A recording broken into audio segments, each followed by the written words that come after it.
අතිපූජනීය කිරිබත්ගොඩ ඥානානන්ද ස්වාමීන්ද්‍රයන් වහන්සේගේ ධර්ම දේශනාව.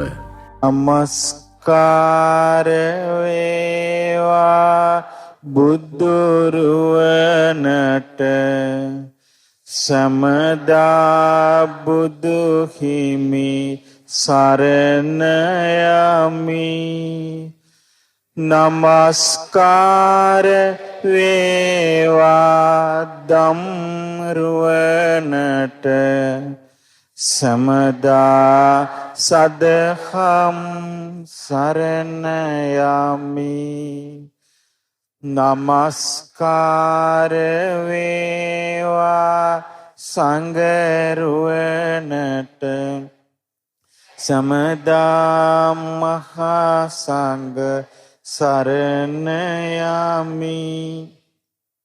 නමස්කාර වේවා තුනුරුවනට සමදා තිසරණ සරණ යමි. සාදු සාදු සාදු. ශ්‍රද්ධාවන්ත පින්වතුනි, අපි දන්නවා කලාතුරකින් ලැබෙන දේවල් දෙකක් අපට ලැබිලා තියෙනවා.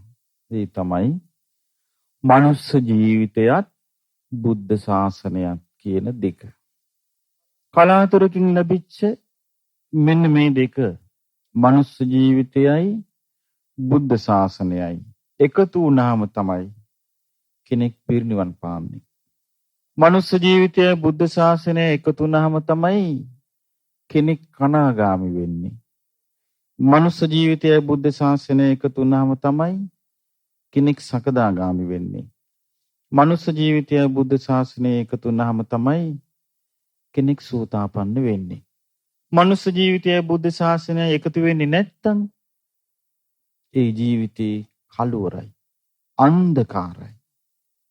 බුදුරජාණන් වහන්සේ වදාළ දේශනාවක් තියෙනවා, අන්ධකාර සූත්‍රය කියලා. ඉතින් ඒකෙදි උන්වහන්සේ භික්ෂුන් වහන්සේලාට ප්‍රකාශ කළා, මහණෙනි, මේ සූර්යයා නැති, මේ චන්ද්‍රයා නැති ඝන අන්ධකාරයේ තියෙන තැන් තියෙනවා ලෝකේ. කට්ට කළුවර තියෙන තැන් තියෙනවා. භික්ෂුන් වහන්සේ නමක් අහනවා, ස්වාමීනි භාග්‍යවතුන් වහන්සේ, මේ හිරුසඳු නැති ඝනාන්ධකාරයට වඩා අඳුරක් තියෙන තැන ලෝකේ තියෙනවද? තියෙනවා කිව්වා. ඊටත් වඩා අන්ධකාර තැනක් තියෙනවා කිව්වා. ඒ තමයි උපන් සත්වයා දුක්ඛාරි සත්‍ය නොදැනීම, දුක්ඛ සමුදය නොදැනීම, දුක්ඛ නිරෝධය නොදැනීම, දුක්ඛ නිරෝධ ගාමිනී පටිපදාව නොදැනීම. ඒ කියන්නේ චතුරාර්ය සත්‍ය නොදැනීම තමයි කියනවා ලෝකේ තියෙන ලොකුම කළුවර. ලෝකේ තියෙන අතිමහත් කළුවර කියනවා චතුරාර්ය සත්‍ය නොදැනීම. චතුරාර්ය සත්‍ය නොදැනීම නැමැති කළුවර නිසා සත්වයන් ඉපදීම පිණිස පවතින සංස්කාර වලට ඇලුම් කරනවා. ඉපදීමට ඇලුම් කරනකට එයා ඇලුම් කරනවා තව මොනවටද? ජරාවට ඇලුම් කරනවා. ඉපදීමට ඇලුම් කරන කෙනා ජරාවට ඇලුම් කරනවා. ඉපදීමට ඇලුම් කරන කෙනා රෝග වලට ඇලුම් කරනවා. ඉපදීමට ඇලුම් කරන කෙනා මරණයට ඇලුම් කරනවා. ඉපදීමට ඇල්ම තියෙන කෙනා ශෝක වැළපීම් දුක් දුම්නස් වලට ඇලුම් කරනවා. මේ නිසා මෙයා ඉපදීම පිණිස පවතින සංස්කාර රැස් කරනවා. ජරා මරණ පිණිස පවතින සංස්කාර රැස් කරනවා. ශෝක වැළපීම් දුක් දුම්නස් පිණිස පවතින සංස්කාර රැස් කරනවා. මේ නිසා එයා ආයෙමත් ඉපදීම නැමැති කළුවරට වැටෙනවා. රෝග පීඩා දුක් වේදනා නැමැති කළුවරට වැටෙනවා. එහෙමනම් බුදුරජාණන් වහන්සේ වදාළේ කොයි උපතක් හෝ වේවා, අණ්ඩජ, ජලාබුජ, සංසේදජ, උපාතික කොයි උපතක් ලැබුවත් ඒක මොකක් හැටියටද? කළුවරක් හැටියට. උන්වහන්සේ දේශනා කළේ එතකොට කළුවරක් කියලා ඒක. අන්නේ කළුවරෙන් නිදහස් වෙලා ආලෝකේ කරා යන්නේ කුමක් ලැබිච්ච දවසටද? චතුරාර්ය සත්‍ය ලැබිච්ච දවසට. එහෙමනම් මනුස්ස ජීවිතයේ බුද්ධ ශාසනයක් එකතු වුණාට පස්සේ තමයි අන්නේ දුර්ලභ අවස්ථාව කෙනෙකුට ලැබෙන්නේ. ඉතින් මේ දුර්ලභ අවස්ථාව අපි අඳුනගෙන තියෙන්න ඕනේ. ඒ දුර්ලභ අවස්ථාව අපි තේරුම් අරගෙන තියෙන්න ඕනේ. අතිශයින්ම දුර්ලභ මොහොතක් දැන් අපි මේ ගත කරන්නේ. මේ වෙලාවේ අපේ ජීවිතයේ අනිත් සියලුම ප්‍රශ්න අමතක කළා. ජීවිතේ ප්‍රධාන ප්‍රශ්නේ බවට අඳුන ගන්න ඕනේ මේ සංසාර ගමනෙන් නිදහස් වීම. ඒක තමයි ජීවිතේ ප්‍රධාන දේ බවට අඳුනගත යුත්තේ. මොකද අනිත් ඒවා ඔක්කොම අප්‍රධානයි. අනිත් ඒවා ඔක්කොම ඕනම කාලයක තියෙන දේවල්. නමුත් බුද්ධ ශාසනයකදී විතරයි මේ පණිවිඩය ලැබෙන්නේ. ඉතින් බලන්න පින්වතුනි, ඒ දුර්ලභ පණිවිඩේ අපට මේ ලබා දෙන්නේ බුදුරජාණන් වහන්සේ නමක් විසින්. දැන් අපි දන්නවා අපගේ බුදුරජාණන් වහන්සේ ගෞතම බුදුරජාණන් වහන්සේ පිරිනිවන් පෑවා. බුද්ධ ශාසනය අතුරුදහන් වුණාද? නෑ. තවම බුද්ධ ශාසනය අතුරුදහන් වෙලා නෑ. තවම මේ ගත කරන්නේ අපි ගෞතම බුද්ධ ශාසනය. ඒ බුදුරජාණන් වහන්සේගේ කාලෙම මේක බුද්ධ කාලයක්. මේ කාලය තුල ඒ බුදුරජාණන් වහන්සේ වදාළ ධර්මය අනුගමනය කරලා ප්‍රතිඵල ලබන්න පුළුවන් කාලෙම. ඉතින් ඒ නිසා මේ කාලෙදී අපි පුළුවන් තරම් මේ බුද්ධ වචනේ ඉගෙනගෙන ඒක අවබෝධ කරන්න මහන්සි ගන්න ඕන. ඉතින් අද ඉගෙන ගන්න අපි බුදුරජාණන් වහන්සේගේ විශේෂ දේශනාවක්. මේ දේශනාවේ නම සත්වයා. මොකද්ද මේ දේශනාවේ නම? සත්වයා. සත්වයා ගැන වදාළ දේශනාව. දැන් ඔබ අහලා ඇති අපේ බෞද්ධ රටේ බෞද්ධ සමාජයේ කාලාන්තරයක් තිස්සේ කියාගෙන යනවා සත්වයෙක් පුද්ගලයෙක් නැත. තියෙන්නේ නාම රූප දෙකක් විතරයි කියලා. ඒක බුද්ධ දේශනාවක කොහෙවත් තිබිලා කියනවා නෙවෙයි. එක එක්කෙනාගේ පොත්වල තියෙන දේවල් බලාගෙන කවුරු හරි එක්කෙනෙක් ලියාපු එකක් ඊට පස්සේ ඒක දිගින් දිගටම කතන්දරේ අරගෙන එනවා මේකේ ඇත්ත නැත්ත හොයන්න නැතුව. නමුත් බුදුරජාණන් වහන්සේගෙන් මේ ප්‍රශ්නේ ඇහුවා. රාද කියන ස්වාමීන් වහන්සේ ඇහුවේ. ඉතින් ඒ වෙලේ බුදුරජාණන් වහන්සේට තිබුණ බොහොම ලේසියෙන් පිළිතුරු දෙන්න පින්වත් භික්ෂුව සත්වයක් නැත කියලා. උන්වහන්සේම උත්තර දුන්නේ නැහැ. මොකද හේතුව මේ සත්වයා කියන සූත්‍ර දේශනාවේදී ඒ රාද ස්වාමීන් වහන්සේ පැහැදිලි ප්‍රශ්නයක් ඇහුවා. ඒ ප්‍රශ්නේ තමයි ස්වාමීනි සත්වයා කියලා කියනවා.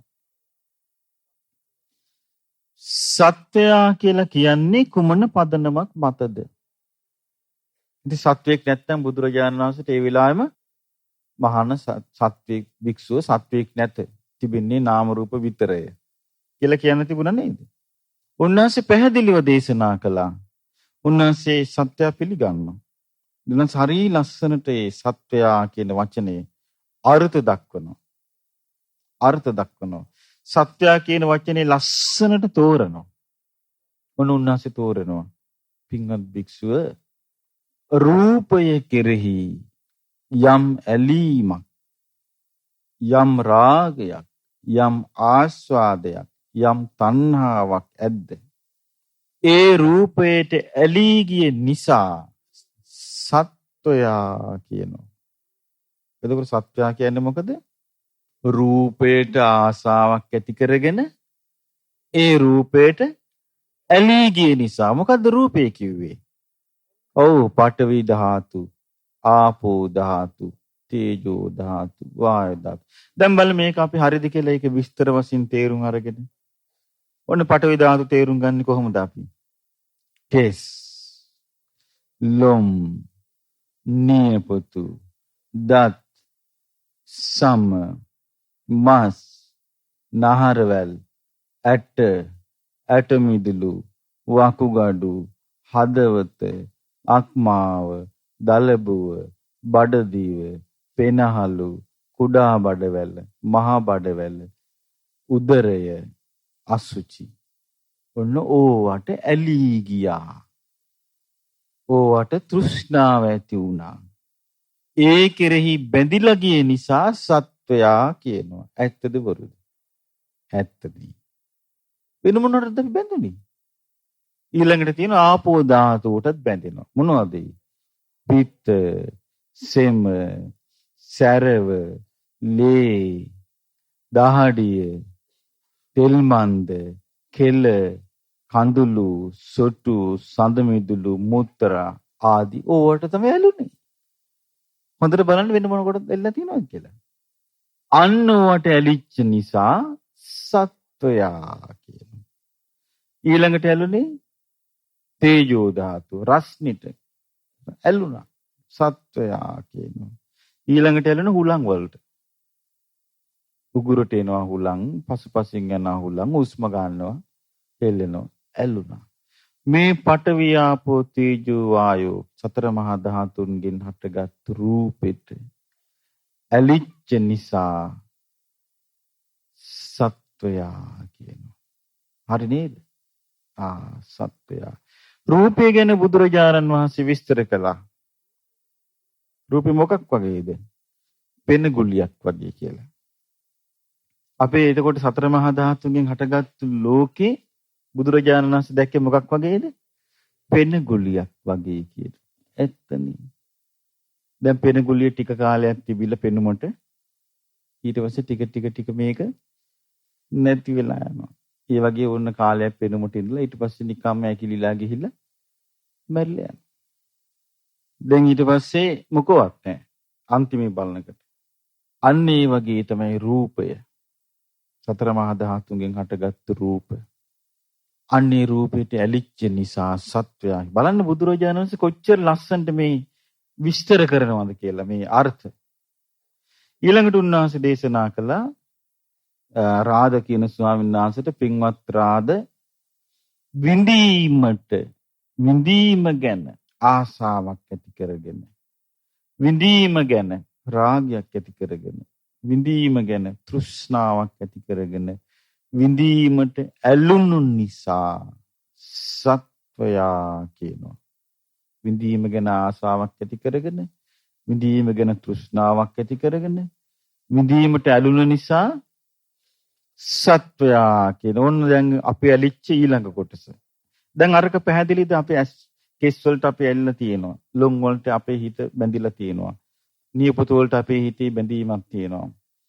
දත් වලට අපේ හිතේ බැඳිල්ලක් තියෙනවා. හමට අපේ හිත බැඳිලා තියෙනවා. නහරවැල් වලට, මස් වලට, ඇට වලට, ඇටලොඳ වලට, වකුගඩු වලට මේ ආදී දේවල් වලට අපේ හිත බැඳිලා තියෙනවා කියලා තේරෙනවද?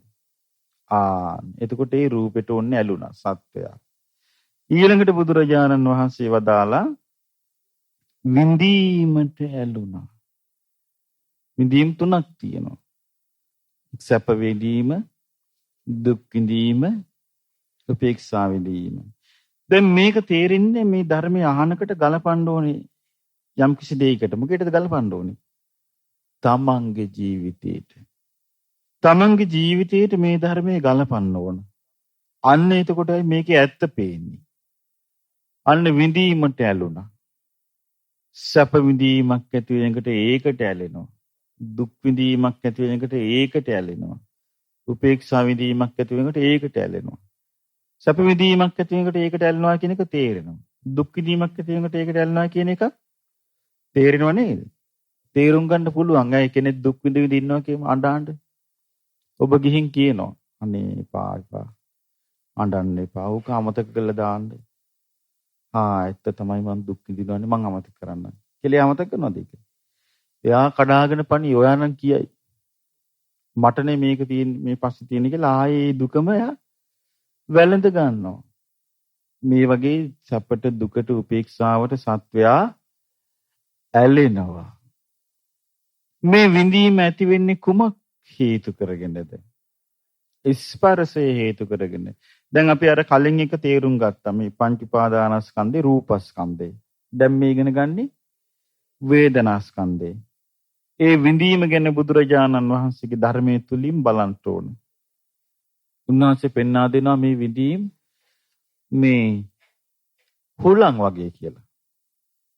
ඒක දේශනාවක තියෙනවා හුලං වගේ කියලා. මේ හුලඟින් වලාකුළු එක පැත්තකින් ඔන්න උතුරෙන් හුලං ඇවිල්ලා වලාකුළු දකුණට ගහගෙන යනවා. හැමතිස්සෙම උතුරෙන්ම යනවාද හුලඟ?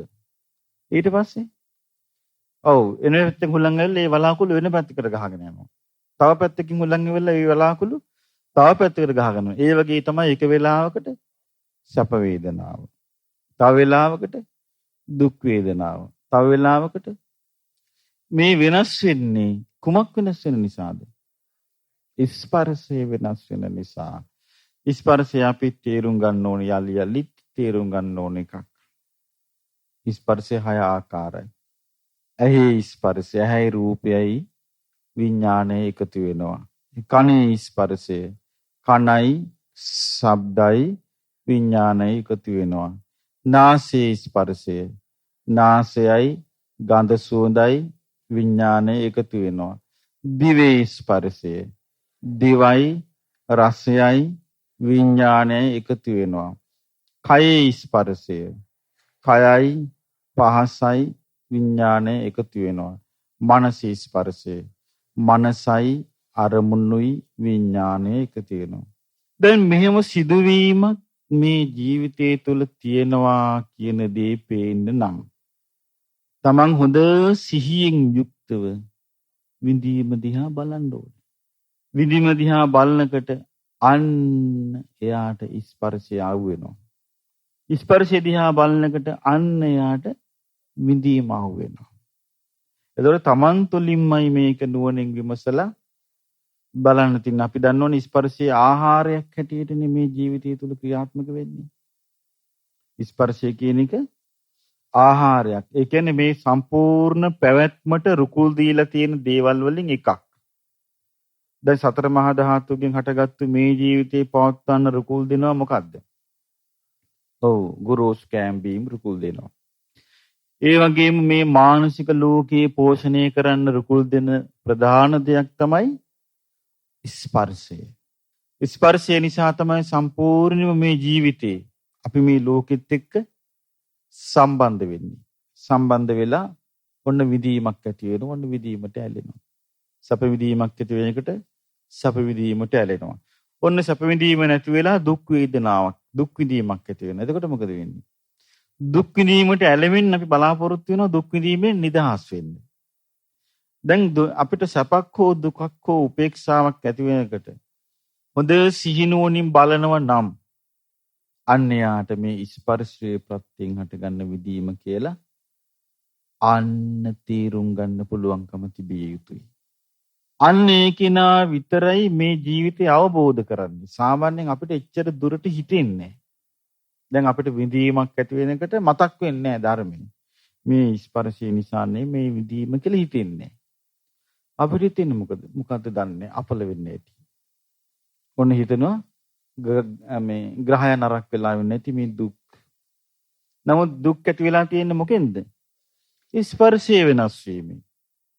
සැප ඇති වෙන්නේ මොකෙන්ද? ස්පර්ශයේ ප්‍රත්‍යයෙන්. උපේක්ෂාව ඇති වෙන්නේ මොකෙන්ද?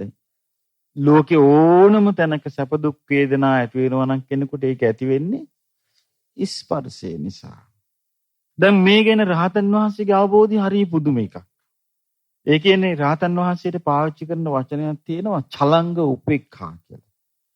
ඒ කියන්නේ මේ අංග 6ෙම ඇහින් කනෙන් නාසයෙන් දිවෙන් කයෙන් මනසෙන් ගන්න කිසි හැම අරමුණකම බලවත් උපේක්ෂාවක් තියෙනවා. රහතන් වහන්සේට පමණක් පිළිතර එකක්.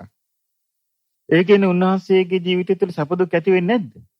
ඇති වෙනවා. ඇති වුණාට ඒවට ප්‍රතිචාරයක් නැහැ.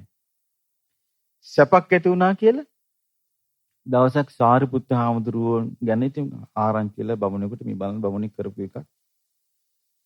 සාරිපුත්ත හාමුදුරුවෝ ගැන ආරංචි වෙලා මෙහෙම හරි ඉවසීමක් කියලා සාරිපුත්ත හාමුදුරුවෝ වඩිනකොට ගිල පිටට ගැහුවා.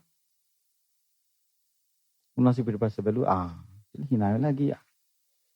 බමුණා ඊට පස්සේ මොකද කළේ? පස්සෙන් ගිහිල්ලා වඩින්න කිව්වා දාන ටිකක් වළඳන්න. හොඳයි කියලා වැඩියා. එතකොට බලන්න දෙකේම කිසිම වෙනසක් නැහැ. ඒ මොකද එහෙම වුනේ? අර දුක් වේදනා වෙනකොට මුන්නාසේ දැක්කේ මොකද්ද? ස්පර්ශයේ වෙනස් වෙන එක. සැප වේදනා වෙනකොට උන්වහන්සේ දැක්කේ මොකද්ද? ස්පර්ශයේ වෙනස් වෙන එක. එතකොට කොච්චර සිහියක් Taman තුල සතිපට්ඨානේ පිහිටලා තිබීමක් තියෙනවද? අන්න එතකොට බලන්න මේ ලෝකයේ තුල මේ ලෝකේ ඇතිවන සියලුම ප්‍රශ්න වලින් නිදහස් වෙලා ඉන්නේ රහතන් වහන්සේලා විතරයි. එතකොට මේ මට්ටමට ජීවිතය අවබෝධ කරගන්නේ අර ස්පර්ශයෙන් නිදහස් වෙච්ච නිසා. එතකොට සාමාන්‍ය සත්වයා කියන්නේ මොකද? විඳීමට ඇලුන නිසා. ඔන්න ඊට පස්සේ ඔන්න ටිකක් සැප හම්බෙන කි ඔන්න රස්සාව කළා කීයක් හරි හම්බ කරනවා. ඔන්න දිට පොඩ්ඩක් ඉතින් වාත්‍ය තාප බඳ ගන්නවා. ගෙදරට සිවිලින් ගහ ගන්නවා. දැන් මේ හිතන්නේ කවුරු දුන්නා කියලාද? දෙයියෝ දුන්නා කියලා. ඔව් ඊට පස්සේ ඔය සිමෙන්ති ටික ගලවලා ටයිල් ටිකක් හයි කර ගන්නවා. හිතනවා ඊට පස්සේ මේ මොකක් නිසාද මේ? යනවා ඉතින් පූජා වට්ටියක් අරන් ගිහලා ඉල්ලා හිටිනවා දෙවියන්ගෙන්. අඳින් අපිට මේ තව දුරටත් මේ දියුණුව ලබා දෙන්න කියලා. එයා විඳිනවා නම් යම් කිසි සැපයක්. ඒක විඳින්නේ ස්පර්ශයේ ප්‍රත්‍ය. එතකොට දැන් මතක තියාගන්න අපි මේ කියන්නේ ගැඹුරුම කොටස ජීවිතේ. උන්වහන්සේ සැප විස්තර කරලා තියෙනවා. ගිහි සැප, පැවිදි සැප, කාම සැප, නික්කම සැප කියලා විස්තර කරලා තියෙනවා. මේ මොන සැපක් ගැන කතා කළත් මේ අන්තිම තැනට එන්න ඕනේ. මොකද්ද මේ කොයි සැපක් තියෙන්නේ? ස්පර්ශය. මෙතනින් එහාට ගැඹුරක් නැහැ. ඔච්චර තමයි තියෙන ගැඹුර කතා කරන්නේ. දැන් මේ කතා කරන ටික තේරෙනවා නම් ඔබට ඔබ වේගෙන් චතුරාර්ය සත්‍ය අවබෝධය කරා යනවා. එතකොට ස්පර්ශයේ ප්‍රත්‍යයෙන් තමයි විඳීම. අන්නේ විඳින දෙයට ඇලුච්ච නිසා සත්වයා කියලා කියනවා. ඊළඟට බුදුරජාණන් වහන්සේ මේ රාද කියන ස්වාමීන් වහන්සේට වදාළ රාද සත්වයා විදීමට විතරක් නෙමෙයි ඇලුනේ. සත්වයා සංඥාවටත් ඇලුනා. සංඥාවටත් ඇලිලා සංඥාව කෙරෙහි ආසාවක්. සංඥාව කියන්නේ මොකද්ද? අඳුන ගන්න ලෝකෙට ආස කරගෙන. අඳුන ගන්න ලෝකෙ කෙරෙහි රාගය ඇති කරගෙන. අඳුන ගන්න ලෝකෙට හිත බැඳිලා ඒ කෙරෙහිම ඇලී යන නිසා සත්වයා කියලා කියනවා. අඳුන ගන්න ලෝකෙට ඒ කෙරෙහිම බැඳී යන නිසා සත්වයා කියලා කියනවා. එතකොට අපි හොඳට තේරුම් ගත යුතුයි මේ අඳුන ගන්න ලෝකේ අපිට අඳුන ගැනීම ඇති වුණේ කුමක් නිසාද? ඒ ස්පර්ශ නිසා, ඇහැයි රූපයයි විඥානයයි එකතු වෙච්ච නිසා රූප අඳුන ගත්තා. කනයි ශබ්දයි විඥානය එකතු වෙච්ච නිසා ශබ්ද අඳුන ගත්තා. නාසයයි ගන්ධ සුවඳයි විඥානය එකතු වෙච්ච නිසා ගන්ධ සුවඳ අඳුන ගත්තා. දිවයි රසයයි විඥානය එකතු වෙච්ච නිසා රසය අඳුන ගත්තා. කයයි පහසයි විඥානය එකතු වෙච්ච නිසා අඳුන ගත්තා. මනසයි අරමුණුයි විඥානය එකතු වීම නිසා අරමුණු අඳුන ගත්තා. හැබැයි ඉතින් මේ අඳුන ගන්නකට අපි අඳුනගෙන තියෙන්නේ සම්පූර්ණ කන පිට. හොඳ පිට නෙවෙයි. මොකක්ද අඳුනගෙන තියෙන්නේ?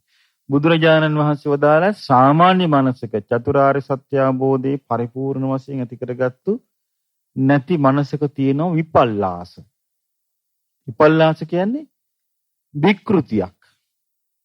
ස්වභාවික එකක් නෙමෙයි තියෙන්නේ. අපේ අඳුනා ගැනීම තුළ තියෙන්නේ අස්වාභාවික එකක්. මොකද්ද මේ අස්වාභාවික එක? ඔව් කන පිට පේන්නේ අනිත්‍ය දී පේන්නේ අපිට නිට්ටයයි කියලා. සැප දී අපිට පේන්නේ දුක් දී අපිට පේන්නේ සැපයි කියලා. ඊළඟට අසුබ දී අපිට පේන්නේ සුබයි කියලා. තමාගේ වසඟයට පවත්වන්න බැරිදී අපිට පේන්නේ තමාගේ වසඟේ පවත්වන්න පුළුවන් කියලා. මෙන්න මේ පේන පෙනුම තමයි. මේ පේන කෝණේ තමයි අපි මෙච්චර දුර අරගෙන ආවේ. අපිට මේක පුළුවන් නම් කන පිට හරවලා ගන්න. ඒ කියන්නේ ආයමත් හොඳ පැත්තට හරවලා අනිත්‍ය දේ අනිත්‍ය වශයෙන්ම, දුක් දේ දුක් වශයෙන්ම, අසුබ දේ අසුබ වශයෙන්ම, අනාත්ම දේ අනාත්ම වශයෙන් දැක්ක කියන්නේ අපි නිදහස් කියන එක. අපි යම් දවසක කෙලෙස් ප්‍රහාණය කරනවද? ප්‍රහාණය කරන්නේ එහෙම දැකලා. වෙන ක්‍රමයක් නැහැ. අපි යම් දවසක අනිත්‍ය දේ අනිත්‍ය වශයෙන් දැක්කද? දුක් දේ දුක් වශයෙන් දැක්කද? අසුබ දේ අසුබ වශයෙන් දැක්කද? තමාගේ වශයෙන් පවත්වන්න බැරි දේ අනාත්ම දේ අනාත්ම වශයෙන් දැක්කද? අන්න එදාට අපි මේ ලෝකෙන් නිදහස් වෙනවා. ඉදාට අපි මේ ලෝකෙ නිදහස් වෙනවා. නිදහස් වෙන හැටි බුදුරජාණන් වහන්සේ උපමා වලින් පෙන්නනවා තියෙනවා. හංසාව පල්ලලං හිත්වා ඕකමෝකං ජහන්තිතේ. විල ආතෑරලා යන හංසය වගේ. ඇස කන නාසය දිවකය මන ආතෑරලා යනවා. තාම අපිට ආතෑර ගන්න බෑනේ. තාම හිතෙන්නේ කොහොමද? ඇස මම, ඇස මගේ, කන මම. මෙන්න මේ සම්පූර්ණ අඳුන ගන්න ලෝකෙනේ මේක කලේ.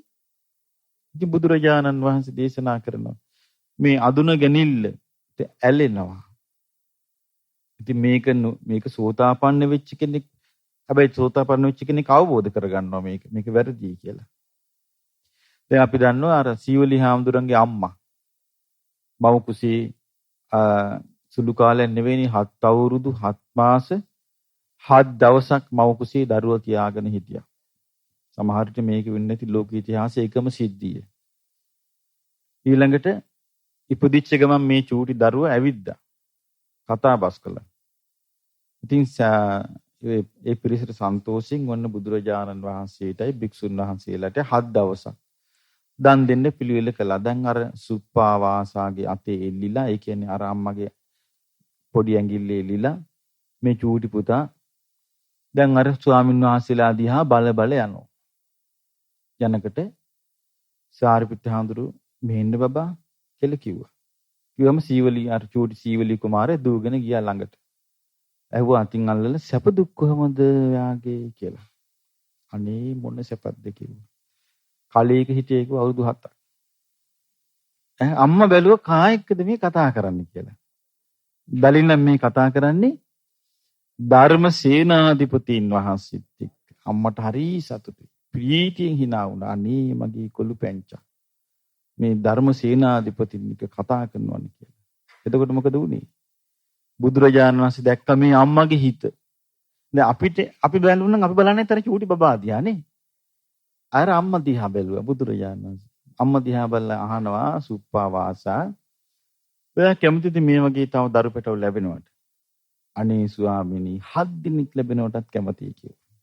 දැන් මේ අවුරුදු 7යි මාස 7යි දවස් 7ක් අඬා හිටියේ.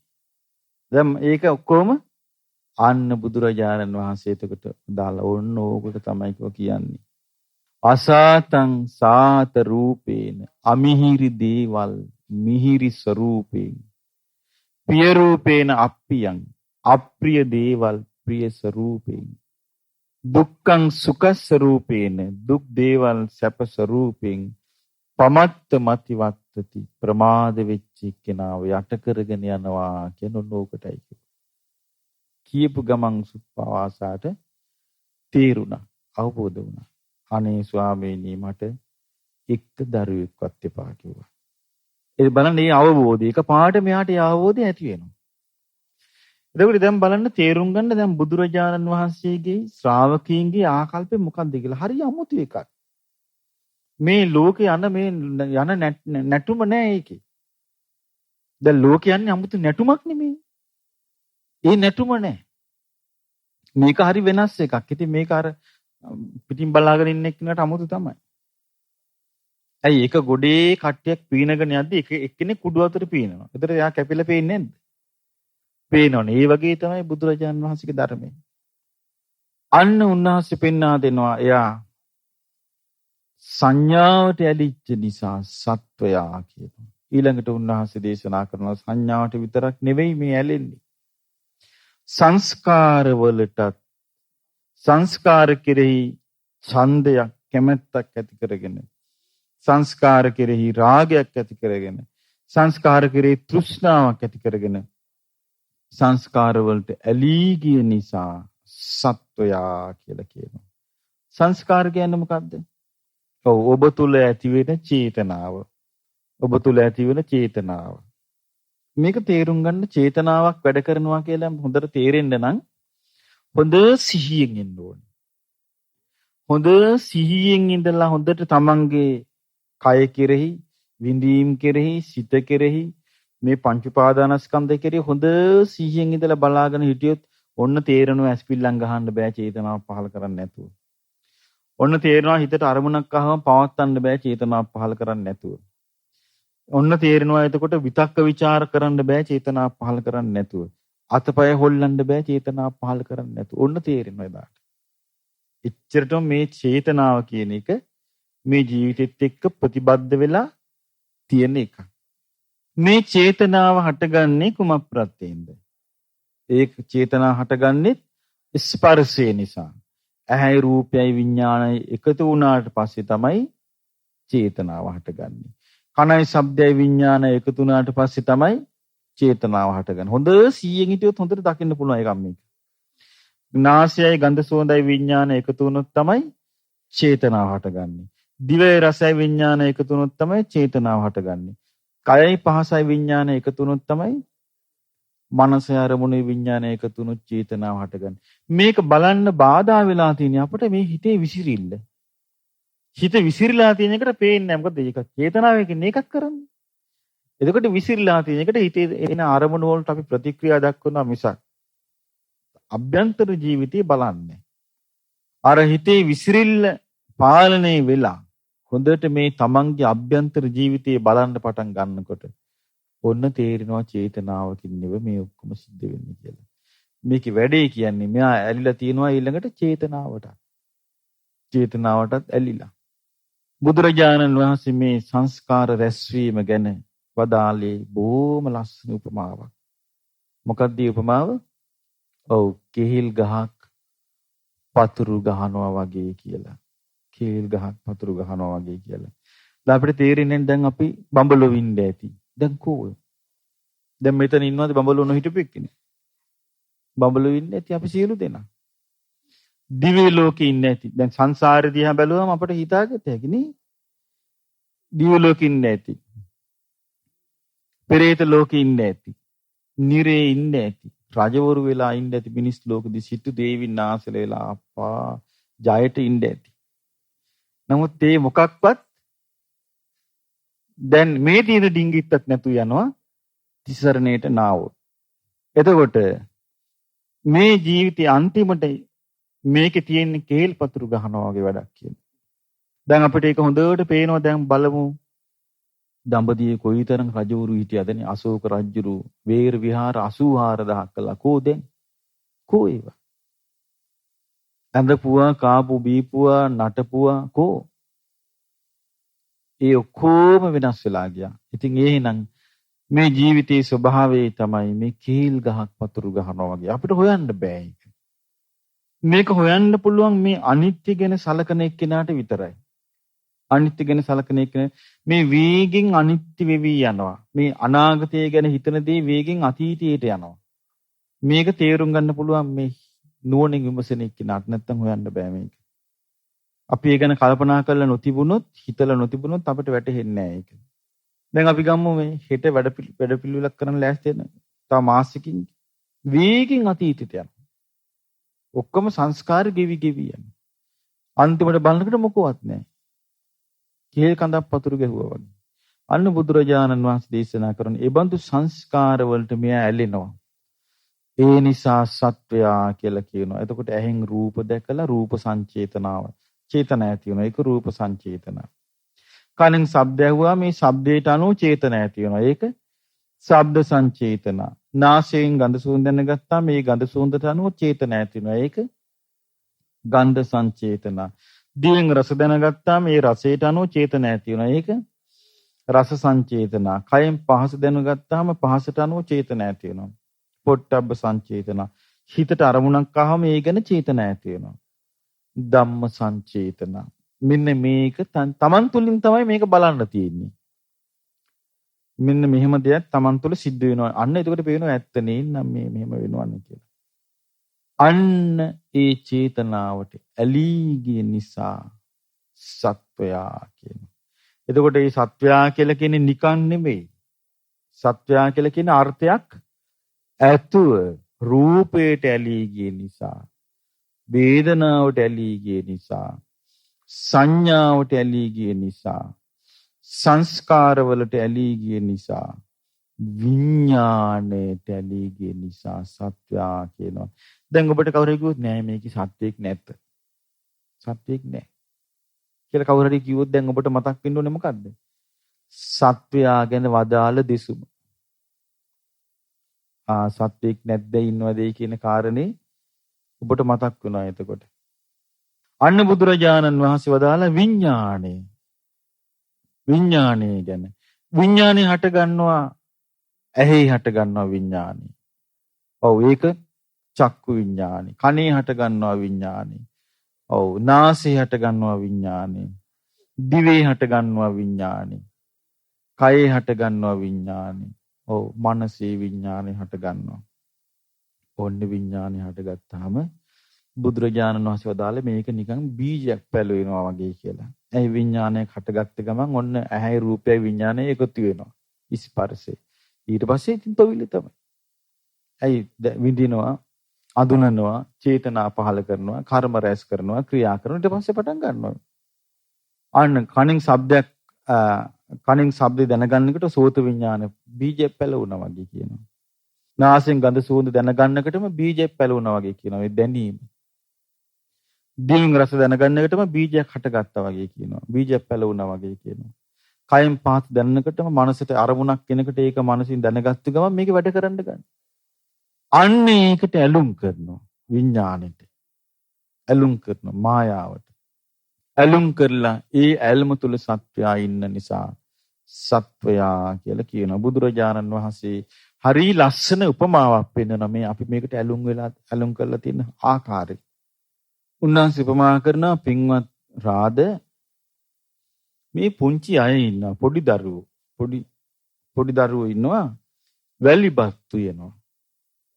පොඩි දරුවෝ වැලිබත්තු වෙනවා. ඔබ වැලිබත්තු වෙලා නැද්ද?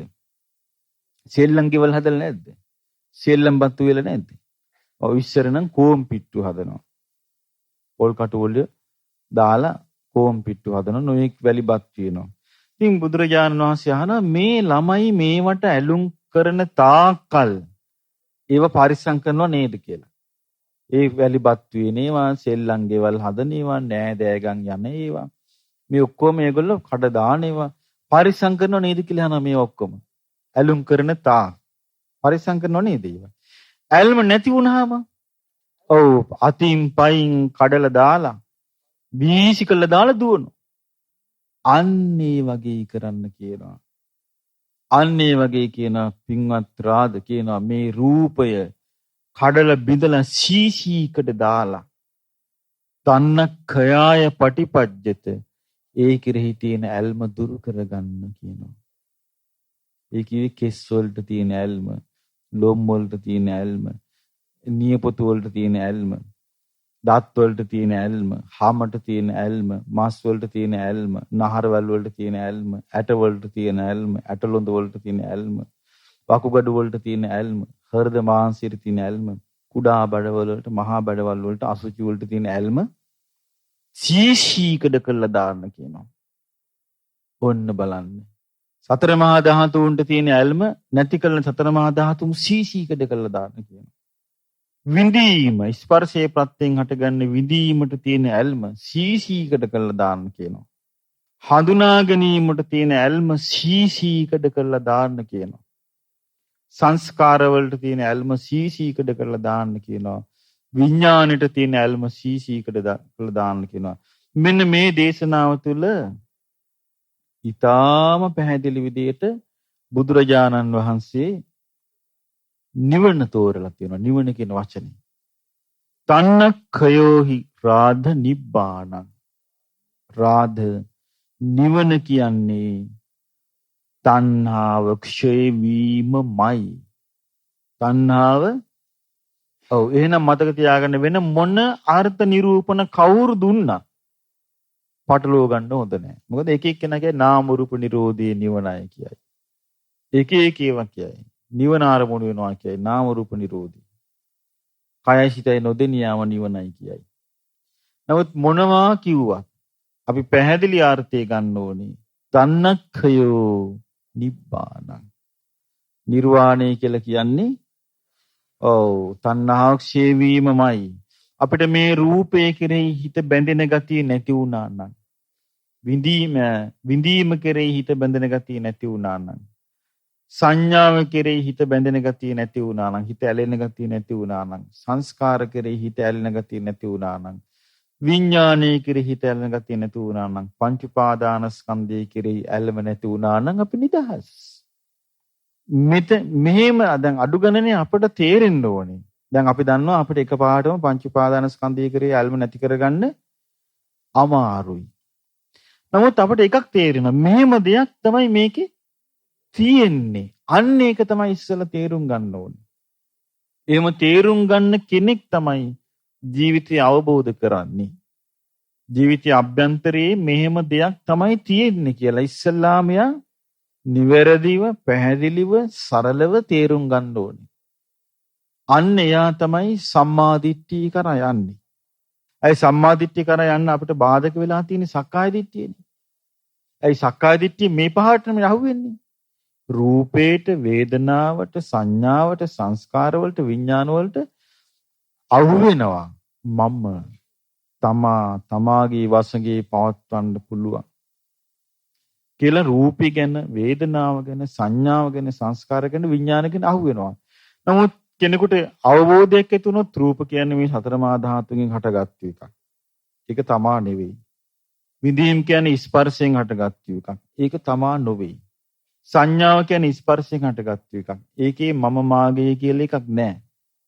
සංස්කාර කියන්නේ ස්පර්ශයේ ප්‍රත්‍යයෙන් හටගත්තු එකක්. ඒකේ මම මාගේ කියලා එකක් නැහැ. විඥානය කියන්නේ ස්පර්ශයේ ප්‍රත්‍යයෙන් හටගත්තු එකක්. ඒකේ මම මාගේ නැහැ කියලා ඔන්න තේරුණොත් දැන් අපි කියනවා කෙනෙක් ඔන්න වාහනයක් ස්ටාර්ට් කරලා තියෙනවා. එක්ක වාහනයක් යනවා. එතකොට මේ යන්නේ පණ තිබිලාද? නෑ. ඒ යන්න උවමනා කරන කරුණු ටික ඒකතු වෙච්ච නිසා ඒවා ඔක්කොම ගලවලා දාන්න බැරිද? එතකොට වාහනයක් තියෙනවද? අන්න ඒ විදිහට මේ ජීවිතය ගැන වුණත් අර නුවණින් විමසලා බලනකොට එයා තේරුම් ගත්තොත් මෙහෙම දෙයක් තියෙන්නේ. මේක ඇල්මක් එක්කයි මේක යන්නේ. මුලා වෙලා ඇල්මක් එක්ක යන්නේ. මේ මුලාවයි ඇල්මයි නැති වුණොත් මේක නිදහස් වෙන්න පුළුවන් කියලා අවබෝධ ඥාණයට එනවනම් කෙනෙක් අන්න එයා ලෝකෝත්තර සම්මාදිට්ඨිය කරා තමයි යන්නේ. එයා යන්නේ ගැඹුරු දෙයක් කරා. ඒ ගැඹුරු දේ කරා යන්න ඔබේ දැනුම ප්‍රමාණවත්. ඔබ හිතන්න එපා ඔබට අවබෝධයක් කරා යන්න බැරි වෙයි. අමාරු වෙයි. එහෙම හිතන්න එපා. මොකද බුද්ධ දේශනාවක එහෙම හිතන්න කියලා නෑ.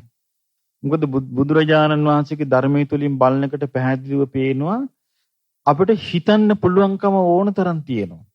හිතන්න පුළුවන් එක්කිනාට මේ ධර්මය අවබෝධ කරගන්න පුළුවන්කම තියෙනවා. දැන් අපි බලමු මිහිඳු මහරහතන් වහන්සේ ලංකාවට වැඩි කාලේ ලංකාවේ මිනිස්සු මහා විශ්වවිද්‍යාල තිබ්බද?